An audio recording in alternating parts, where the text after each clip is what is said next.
guys, for today's video nga ay mag-change oil tayo ng ating motor. Yan.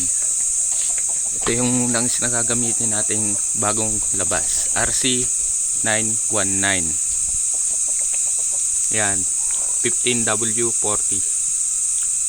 Yan, fully synthetic para dito sa ating rider na si Bam. Yan. Maganda daw ang ano nito kasi pang racing. Yan guys, pang racing siya. Yun, pinatagas na natin yung langis.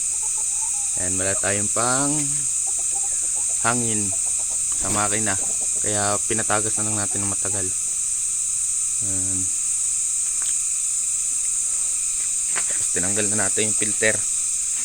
Ano? Filter guys. Yun guys, sinasali na natin yung langis. Yan.